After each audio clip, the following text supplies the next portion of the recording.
Shalom, graça e paz. Que bom que você está aqui nessa jornada pelo Novo Testamento em 40 dias. E eu convido você para, junto comigo, fazer esta oração. Bendito Deus e eterno Pai, eu louvo o teu santo nome, porque é santo e digno de honra. Eu te adoro, pois és o meu Deus, e peço que glorifiques a ti mesmo na minha vida. Sonda-me e purifica-me de tudo o que te desagrada, em nome do teu Filho amado Jesus Cristo. Perdoa-me, assim como eu perdoo aos outros. Obrigada por sua provisão, proteção e fidelidade na minha vida. E como está dito, tu abres tua mão e satisfazes todo ser vivo com favor. Bendito és tu, ó Eterno, que alimenta a todos. Obrigada por me convidar para uma comunhão diária contigo. Desperta, ó Senhor, aos que dormem. Ensina-me, Senhor, a orar, a curvar-me com alegria na adoração e confessar livremente quaisquer e todos os pecados. Agradeço-te com um coração humilde a orar por mim mesmo e também pelas pessoas, tudo para a tua glória, ó Deus. Ensina-nos a tua palavra, revela-nos a tua santa palavra. No nome de Jesus Cristo eu oro. Amém. Então pega a sua Bíblia e vamos junto nessa jornada pelos Evangelhos Sagrados de Cristo. Dia 22, Atos capítulo 21 ao 26. A caminho de Jerusalém. Depois de nos separarmos deles, embarcamos e navegamos diretamente para Cós. No dia seguinte, fomos para Rhodes e dali até Patara, encontrando um navio que ia fazer a travessia para a Fenícia. Embarcamos nele e partimos. Depois de avistarmos Chipre e seguirmos rumo sul, navegamos para a Síria. Desembarcamos em Tiro, onde nosso navio deveria deixar sua carga. Encontrando os discípulos dali, ficamos com eles 7 dias. Eles, pelo Espírito, recomendavam a Paulo que não fossem a Jerusalém. Mas, quando terminou nosso tempo ali, partimos e continuamos nossa viagem. Todos os discípulos com suas mulheres e filhos nos acompanharam até fora da cidade e ali, na praia, nos ajoelhamos e oramos. Depois de nos despedirmos, embarcamos e eles voltaram para darmos prosseguimento à nossa viagem partindo de Tiro. E apontamos em Pitolamaida, onde saudamos os irmãos e passamos o dia com eles. Partindo no dia seguinte, chegamos a Cesareia e ficamos na casa de Filipe, o evangelista, um dos 7. Ele tinha 4 filhas virgens que profetizavam. Depois de passarmos ali vários dias, desceu da Judéia um profeta chamado Ágabo, vindo ao nosso encontro. Tomou o cinto de Paulo e, amarrando as suas próprias mãos e pés, disse: Assim diz o Espírito Santo. Desta maneira, os judeus amarrarão o dono deste cinto em Jerusalém e o entregarão aos gentios. Quando ouvimos isso, nós e o povo dali rogamos a Paulo que não subisse para Jerusalém. Então Paulo respondeu: Por que vocês estão chorando e partindo meu coração? Estou pronto, não apenas para ser amarrado, mas também para morrer em Jerusalém, pelo nome do Senhor Jesus. Como não pudemos dissuadi-lo, desistimos e dissemos: Seja feita a vontade do Senhor. Depois disso, preparamo-nos e subimos para Jerusalém. Alguns dos discípulos de Cesareia nos acompanharam e nos levaram à casa de Mnason, onde devíamos ficar. Ele era natural de Chipre e um dos discípulos. Quando chegamos a Jerusalém, os irmãos nos receberam com alegria. No dia seguinte, Paulo foi conosco encontrar-se com Tiago, e todos os presbíteros estavam presentes. Paulo saudou e relatou minuciosamente o que Deus havia feito entre os gentios por meio do seu ministério. Ouvindo isso, eles louvaram a Deus e disseram a Paulo: Veja, irmão, quantos milhares de judeus creram, e todos eles são zelosos da lei. Eles foram informados de que você ensina todos os judeus que vivem entre os gentios e se afastarem de Moisés, dizendo-lhes que não circuncidem seus filhos e nem vivam de acordo com os nossos costumes, segundo Moisés. Que faremos? Certamente eles saberão que você chegou, portanto, faça o que dissemos. Estão conosco 4 homens que fizeram um voto. Participe com esses homens dos rituais de purificação e pague as despesas deles, para que raspem a cabeça. Assim, todos saberão que não é verdade o que falam de você, mas que você continua vivendo em obediência à lei. Quanto aos gentios convertidos, já lhes escrevemos a nossa decisão de que eles devem abster-se de comida sacrificada aos ídolos, do sangue, da carne de animais estrangulados e da imoralidade sexual. No dia seguinte, Paulo tomou aqueles homens e purificou-se com eles. Depois foi ao templo para declarar o prazo do cumprimento dos dias da purificação e da oferta, que seria feita individualmente em favor deles. A prisão de Paulo. Quando já estavam para terminar os 7 dias da purificação, alguns judeus da província da Ásia, vendo Paulo no templo, agitaram toda a multidão e os agarraram, gritando: Israelitas, ajudem-nos! Este é o homem que ensina a todos em toda parte, contra o nosso povo, contra a nossa lei e contra este lugar. Além disso, ele fez entrar gregos no templo e profanou este santo lugar. Anteriormente, eles haviam visto o efésio Trófimo na cidade com Paulo e julgaram que Paulo o tinha introduzido no templo. Toda a cidade ficou alvoroçada e juntou-se uma multidão. Agarrando Paulo, arrastaram-no para fora do templo. E imediatamente as portas foram fechadas. Tentaram eles matá-lo. Chegaram notícias ao comandante das tropas romanas de que toda a cidade de Jerusalém estava em tumulto. Ele reuniu imediatamente alguns oficiais e soldados e com eles correu para o meio da multidão. Quando viram o comandante e os seus soldados, pararam de espancar Paulo. O comandante chegou, prendeu e ordenou que ele fosse amarrado com 2 correntes. Então perguntou quem era ele e o que tinha feito. Alguns das multidões gritavam uma coisa e outros gritavam outra, não conseguindo saber ao certo o que havia acontecido. Por causa do tumulto, o comandante ordenou que fosse levado para a fortaleza. Quando chegou às escadas, a violência do povo era tão grande que ele precisou ser carregado pelos soldados. A multidão que o seguia continuava gritando: acaba com ele! O discurso de Paulo. Quando os soldados estavam para introduzir Paulo na fortaleza, ele perguntou ao comandante: como posso dizer-te algo? Você fala grego? Perguntou ele. Não é você o egípcio que iniciou uma revolta e há algum tempo levou 4.000 assassinos para o deserto? Paulo respondeu: sou judeu, cidadão de Tarso, cidade importante da Cilícia. Permite-me falar ao povo? Tendo recebido permissão do comandante, Paulo levantou-se na escadaria e fez sinal à multidão.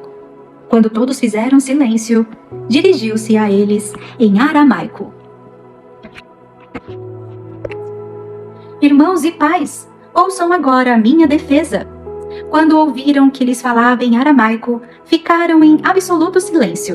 Então Paulo disse: sou judeu, nascido em Tarso, da Cilícia, mas criado nesta cidade. Fui instruído rigorosamente por Gamaliel, na lei de nossos antepassados, sendo tão zeloso por Deus quanto qualquer de vocês hoje. Persegui os seguidores desse caminho até a morte, prendendo tantos homens como mulheres e lançando-os na prisão, como podem testemunhar o sumo sacerdote e todo o sinédrio.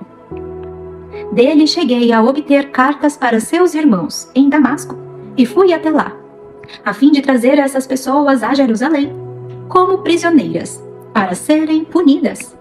Por volta do meio-dia, eu me aproximava de Damasco, quando de repente uma forte luz, vinda do céu, brilhou ao meu redor. Caí por terra e ouvi uma voz que me dizia: Saulo, Saulo, por que você está me perseguindo? Então perguntei: quem és tu, Senhor? E ele respondeu: eu sou Jesus, o Nazareno, a quem você persegue.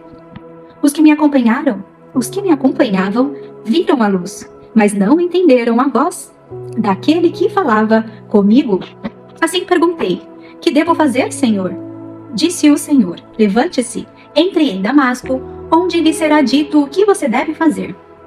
Os que estavam comigo me levaram pela mão até Damasco, porque o resplendor da luz que me deixara cego não me permitia andar. Um homem chamado Ananias, fiel seguidor da lei e muito respeitado por todos os judeus que ali viviam, veio me ver e, pondo-se junto a mim, disse: Irmão Saulo, recupere a visão. Naquele mesmo instante, pude vê-lo. Então ele disse: O Deus dos nossos antepassados o escolheu para conhecer a sua vontade, ver o justo e ouvir as palavras de sua boca. Você será testemunha dele a todos os homens. Daquilo que viu, eu viu. E agora, que está esperando? Levante-se, seja batizado e lave os seus pecados, invocando o nome dele. Quando voltei a Jerusalém, estavam eu a orar no templo, caí em êxtase e vi o Senhor que me dizia: Depressa, saia de Jerusalém imediatamente, pois não aceitarão seu testemunho a meu respeito. Eu respondi: Senhor, estes homens sabem que eu ia de uma sinagoga a outra, a fim de prender e açoitar os que creem em ti. E quando foi derramado o sangue de tua testemunha, Estevão, eu estava lá, dando a minha aprovação e cuidando das roupas dos que o matavam. Então o Senhor me disse: Vá, eu o enviarei para longe, aos gentios. Paulo, cidadão romano. A multidão ouvia Paulo até que ele disse isso.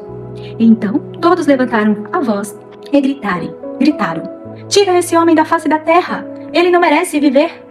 Estando eles gritando, tirando suas capas e lançando poeira para o ar, o comandante ordenou que Paulo fosse levado à fortaleza e fosse açoitado e interrogado, para saber por que o povo gritava daquela forma contra ele. Enquanto o amarravam a fim de açoitá-lo, Paulo disse ao centurião que ali estava: Vocês têm o direito de açoitar um cidadão romano, sem que ele tenha sido condenado? Ao ouvir isso, o centurião foi prevenir o comandante. Que vais fazer? Este homem é cidadão romano. O comandante dirigiu-se a Paulo e perguntou: Diga-me, você é cidadão romano? Ele respondeu: Sim, sou. Então o comandante disse: Eu precisei pagar um elevado preço por minha cidadania. Respondeu Paulo: Eu a tenho por direito de nascimento. Os que iam interrogá-lo retiraram-se imediatamente. O próprio comandante ficou alarmado ao saber que havia prendido um cidadão romano. Paulo diante do sinédrio. No dia seguinte, visto que o comandante queria descobrir exatamente por que Paulo estava sendo acusado pelos judeus, libertou-o e ordenou que se reunissem o chefe dos sacerdotes e todo o sinédrio. Então, trazendo Paulo, apresentou-o a eles. Paulo, fixando os olhos no sinédrio, disse: Meus irmãos, tenho cumprido meu dever para com Deus com toda boa consciência, até o dia de hoje. Diante disso, o sumo sacerdote Ananias deu ordens para que estavam perto de Paulo para que lhe batessem na boca. Então Paulo lhe disse: Deus te ferirá, parede branqueada. Estás aí sentado a me julgar, conforme a lei? Mas contra a lei me mandas ferir? Os que estavam perto de Paulo disseram: Você ousa insultar o sumo sacerdote de Deus? Paulo respondeu: Irmãos, eu não sabia que ele era o sumo sacerdote, pois está escrito: Não fale mal de uma autoridade do seu povo.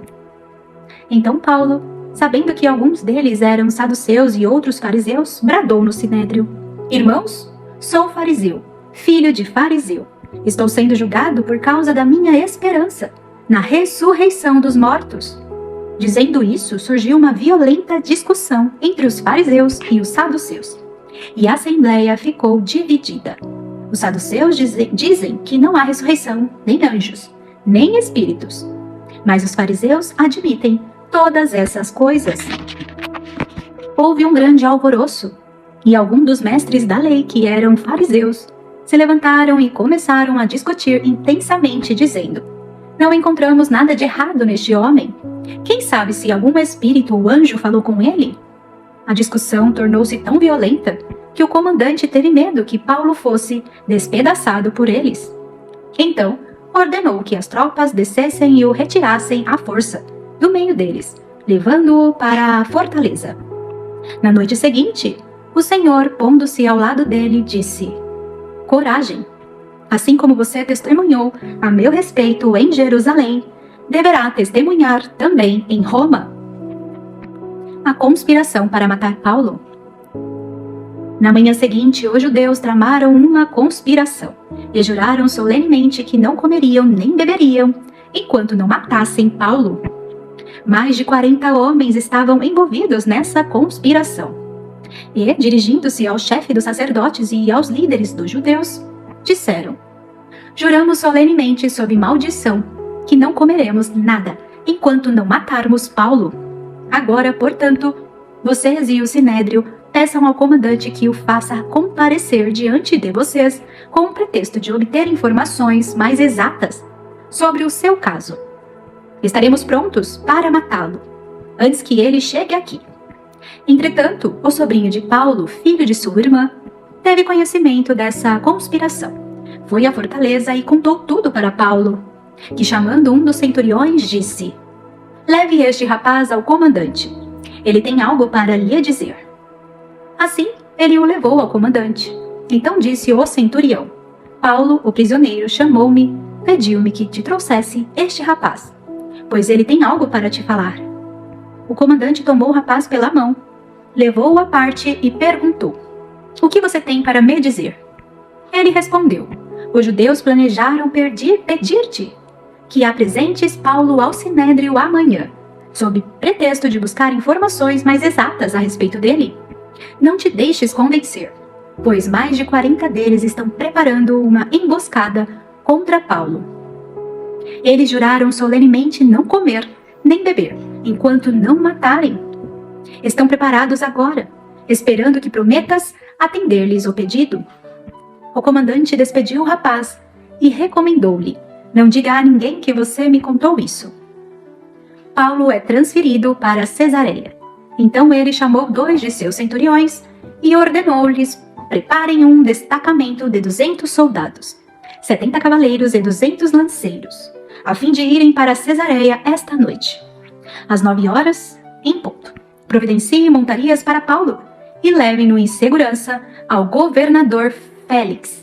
O comandante escreveu uma carta nestes termos: Cláudio Lísias, ao excelentíssimo governador Félix, saudações. Este homem foi preso pelos judeus, que estavam prestes a matá-lo, quando eu, chegando com minhas tropas, o resgatei, pois soube que ele é cidadão romano. Querendo saber por que eu estava acusando, levei ao sinédrio deles. Descobri que ele estava sendo acusado em questões acerca da lei deles, mas não havia contra ele nenhuma acusação que merecesse morte ou prisão. Quando fui informado de que estava sendo preparada uma cilada contra ele, enviei-o imediatamente a Vossa Excelência. Também ordenei que os seus acusadores apresentassem a Vossa Excelência aquilo que tem contra ele. Os soldados, cumprindo seu dever, levaram Paulo durante a noite e chegaram a Antipatride. No dia seguinte, deixaram a cavalaria prosseguir com ele e voltaram para a fortaleza. Quando a cavalaria chegou a Cesareia, deu a carta ao governador e lhe entregou Paulo. O governador leu a carta e perguntou de que província era ele. Informado de que era da Cilícia, disse: ouvirei seu caso quando seus acusadores chegarem aqui. Então ordenou que Paulo fosse mantido sob custódia no palácio de Herodes. Atos 24. O julgamento de Paulo perante Félix. 5 dias depois, o sumo sacerdote Ananias desceu a Cesareia com alguns dos líderes dos judeus e um advogado chamado Tértulo, os quais apresentaram ao governador suas acusações contra Paulo. Quando Paulo foi chamado, Tértulo apresentou sua causa a Félix. Temos desfrutado de um longo período de paz durante o teu governo, e o teu providente cuidado resultou em reformas desta nação. Em tudo e em toda parte, excelentíssimo Félix, reconhecemos estes benefícios com profunda gratidão.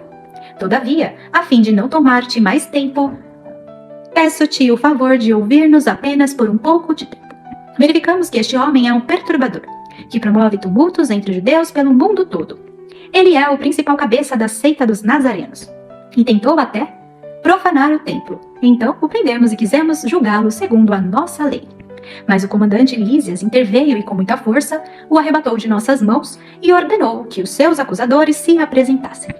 Se tu mesmo o interrogares, poderás verificar a verdade, a respeito de todas essas acusações que estamos fazendo contra ele. Os judeus confirmaram a acusação, garantindo que as afirmações eram verdadeiras. Quando o governador lhes deu sinal para que falasse, Paulo declarou: sei que há muitos anos tem sido juiz nesta nação. Por isso, de bom grado, faço minha defesa. Facilmente poderás verificar que há menos de 12 dias subi a Jerusalém para adorar a Deus.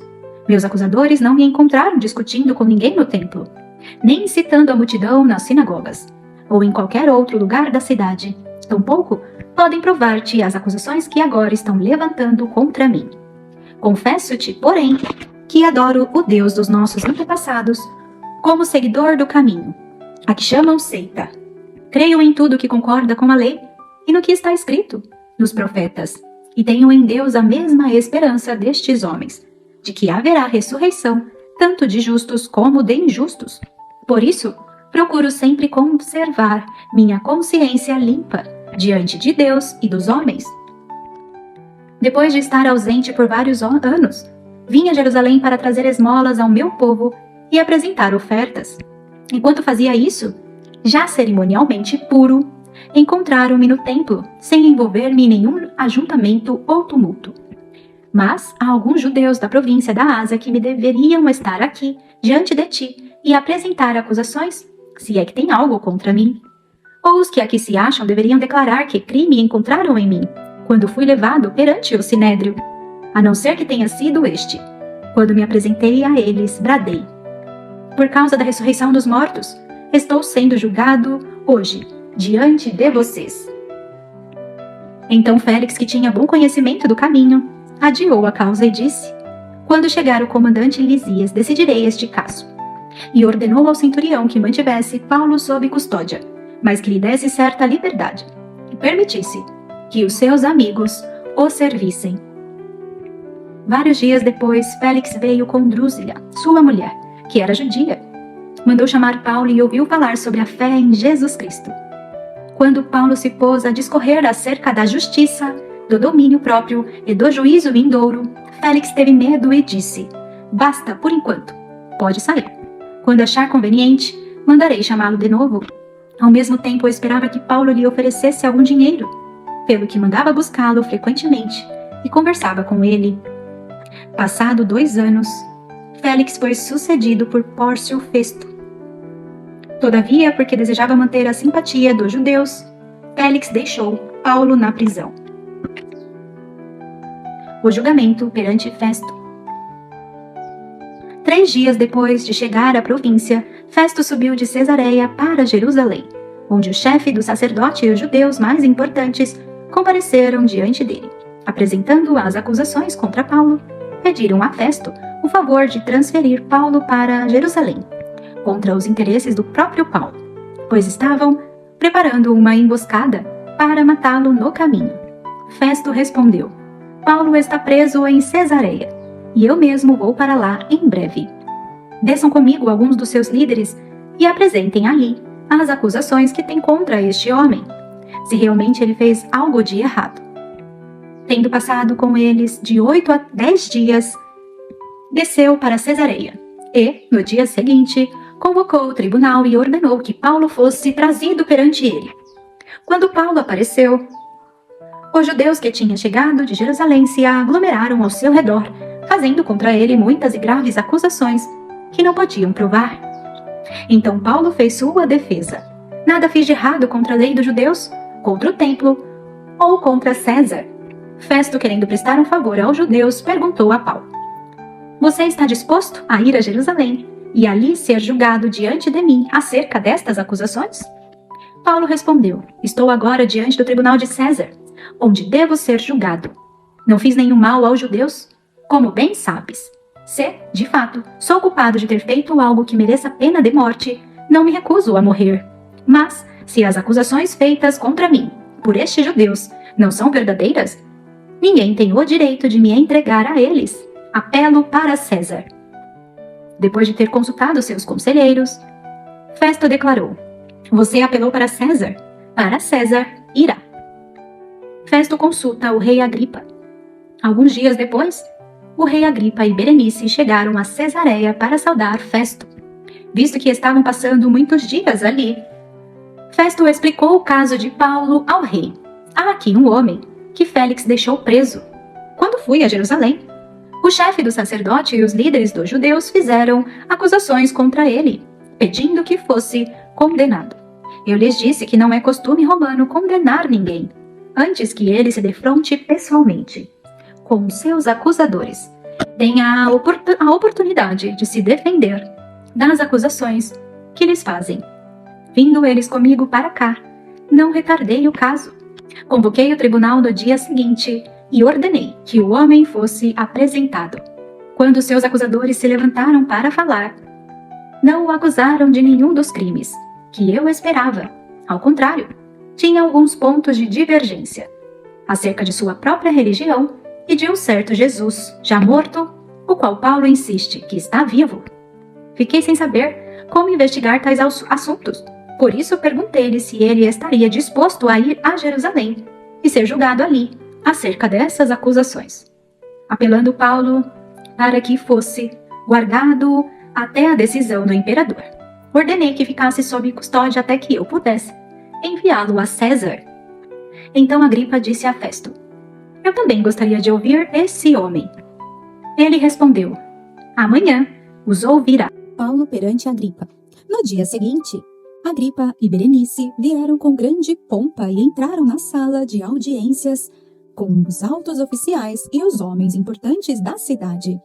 Por ordem de Festo, Paulo foi trazido. Então, Festo disse: ó rei Agripa e todos os senhores aqui presentes conosco, vejam este homem. Toda a comunidade judaica me fez petições a respeito dele, em Jerusalém e aqui em Cesareia, gritando que ele não deveria mais viver. Mas verifiquei que ele nada fez que mereça a pena de morte. Todavia, porque apelou para o imperador, decidi enviá-lo a Roma. No entanto, não tenho nada definido a respeito dele para escrever a sua majestade. Por isso, eu trouxe diante dos senhores, e especialmente diante de ti, rei Agripa, de forma que, feita esta investigação, eu tenha algo para escrever, pois não me parece razoável enviar um preso sem especificar as acusações contra ele. Então Agripa disse a Paulo: você tem permissão para falar em sua defesa. A seguir, Paulo fez sinal com a mão e começou a sua defesa.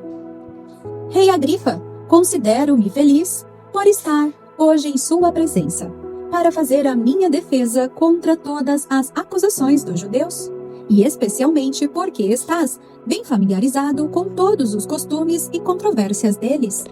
Portanto, peço que me ouças pacientemente. Todos os judeus sabem como tenho vivido, desde pequeno, tanto em minha terra natal, como em Jerusalém.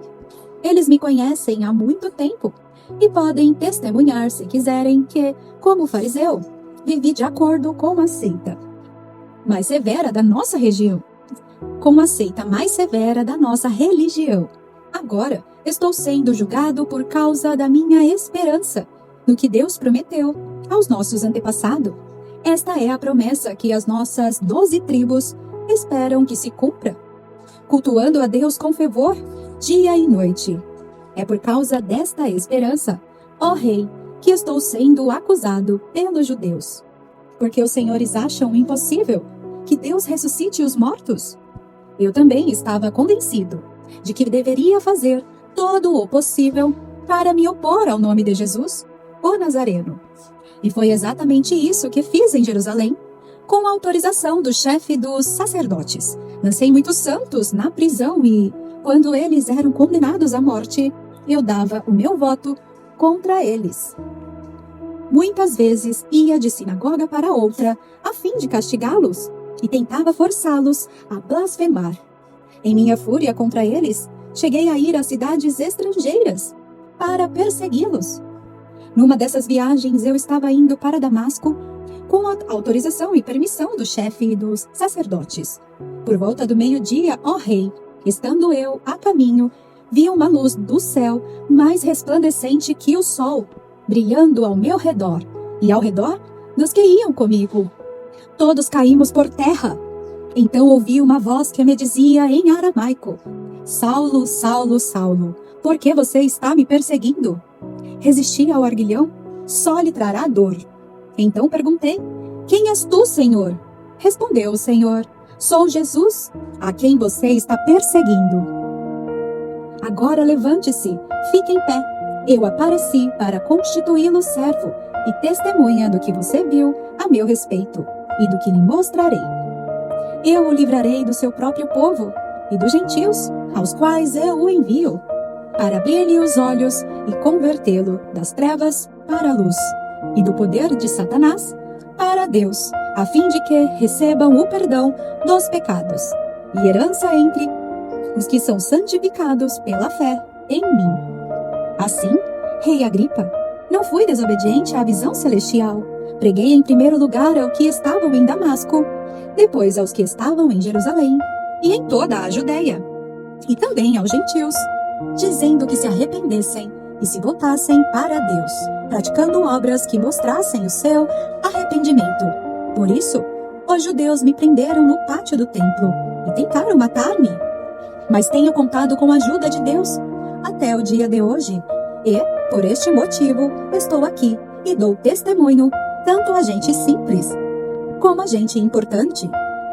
Não estou dizendo nada além do que os profetas e Moisés disseram que haveria de acontecer, que o Cristo haveria de sofrer, e, sendo o primeiro a ressuscitar dentre os mortos, proclamaria luz para o seu próprio povo e para os gentios.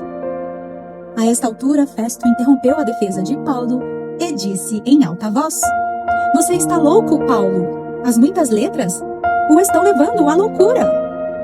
Respondeu Paulo: Não estou louco, excelentíssimo Festo. O que estou dizendo é verdadeiro e de bom senso. O rei está familiarizado com essas coisas e lhe posso falar abertamente. Estou certo de que nada disso escapou do seu conhecimento, pois nada se passou no lugar qualquer. Rei Agripa, crês nos profetas? Eu sei que sim. Então Agripa disse a Paulo: Você acha que em tão pouco tempo pode convencer-me a tornar-me cristão? Paulo respondeu: Em pouco ou em muito tempo, peço a Deus que não apenas tu, mas todos os que hoje me ouvem se tornem como eu. Porém, sem estas algemas.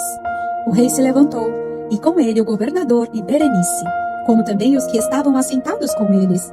Saindo do salão, comentavam entre si: Este homem não fez nada que mereça morte ou prisão.